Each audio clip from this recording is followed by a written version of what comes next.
Hello viewers. তো আজকে আমি এই ভিডিওটির মাধ্যমে দেখাবো যে আমরা অ্যাডোবি ফটোশপ দিয়ে আমরা কিভাবে একটা ছবির বিভিন্ন যে অবজেক্টগুলো আছে আমরা কিভাবে খুব সহজেই রিমুভ করে দিব। ঠিক আছে, এরকম।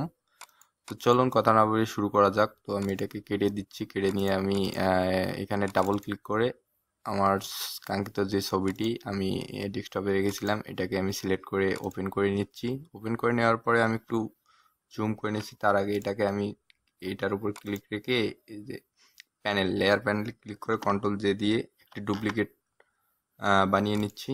তারপরে আমি এখানে টুলবার অপশন থাকে, এখানে আমি লেসো টুলটাকে সিলেক্ট করে নিচ্ছি, একটু জুম করে নিচ্ছি। ঠিক আছে, জুম করে নেওয়ার পরে আমরা যে অবজেক্টটিকে রিমুভ করতে চাচ্ছি সেটিকে আমরা সুন্দরভাবে সিলেক্ট করে নিব।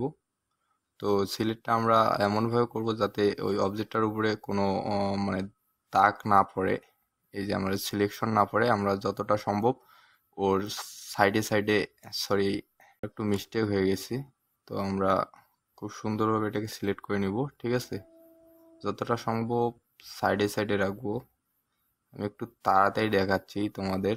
ঠিক আছে, তোমরা যতটা সম্ভব সাইডে নেবা, তাহলে আসলে সুন্দর হবে জিনিসটা।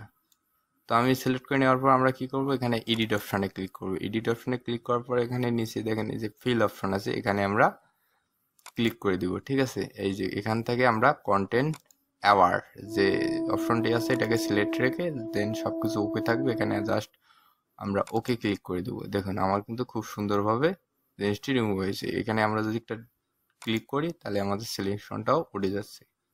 তো আশা করি ভিউয়ার্স তোমরা ভিডিওটি খুব সহজেই বুঝতে পারছো। আর যদি ভিডিওটি ভালো লাগে থাকে অবশ্যই একটা লাইক কমেন্ট শেয়ার করে পাশে থাকবে। আর যদি সাবস্ক্রাইব করে না থাকো তাহলে অবশ্যই একটা সাবস্ক্রাইব করে দিও। Thank you.